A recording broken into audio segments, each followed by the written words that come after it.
Welcome back to our channel, and for today's vlog, everyone, narito po tayo ngayon sa University Sports Complex, and of course, tutunghayan po natin yung ating mga co-CMU ones para po sa kanilang different kind of sports event. And of course, kasama ko po ngayon and the one and only Charlene, the one and only Rose, hi, the one and only Chikoy, and last but not the least, Lou. Hi there, Lou. And of course, let's get to enjoy the rest of the remaining days. Bye, everyone!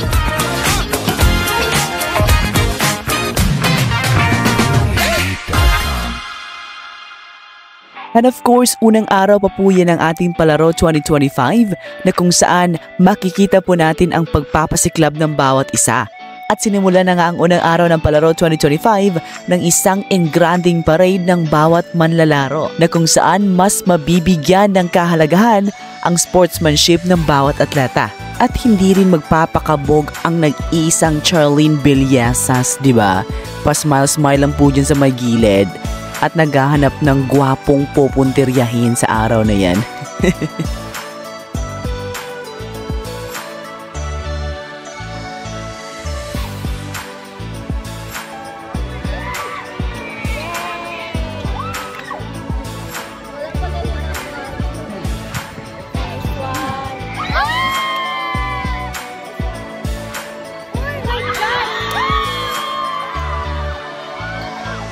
Sa huling parte ng programa, formal na nga itong binuksan sa pamamagitan ng lighting of the torch and cauldron at fireworks, na kung saan tinapos naman ito ng lingaw-lingaw na siyang nagbigay ng kasiyahan sa bawat isa.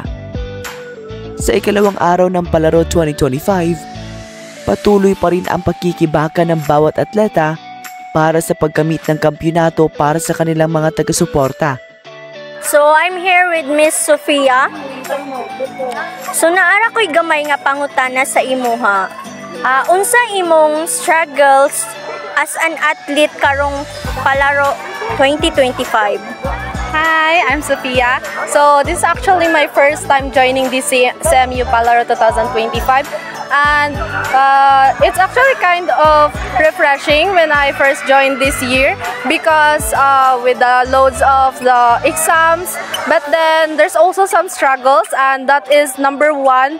There are lots of competitors who are so good, especially I'm joining chess, so they're so good at it, and I actually kind of felt pressured because I'm also carrying the College of Agriculture.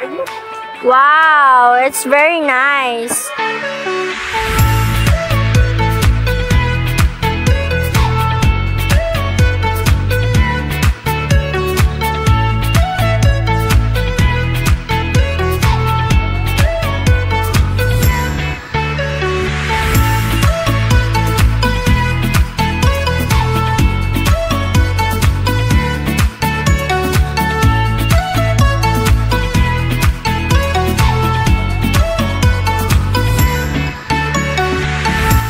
Sa ikatlong araw ng Palaro 2025, masasakihan po natin ang mga makukulay na mga IP accessories na siyang i-display ng SSC at kasabay nito ang kantahan na siyang nakapagbigay aliw sa bawat CMU1.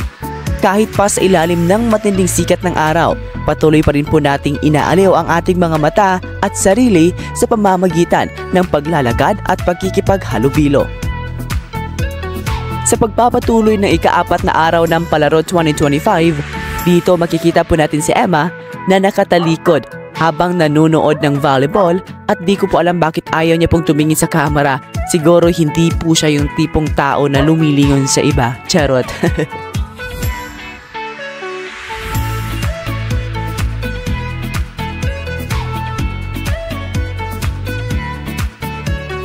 And of course, hindi rin po magpapahuli yung mga pets natin para gumala, di ba?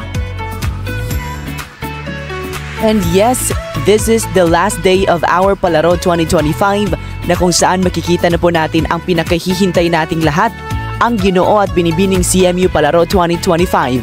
Dito talaga namin nasabi na hindi lang ganda at kagwapuhan ang taglay ng bawat isa sa kanila, kundi pati na rin ang kahusayan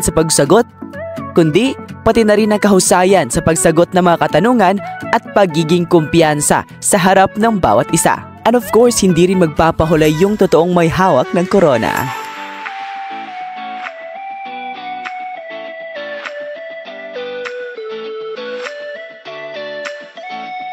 Hi guys! So this is the last day of our Palaro 2025. Hey!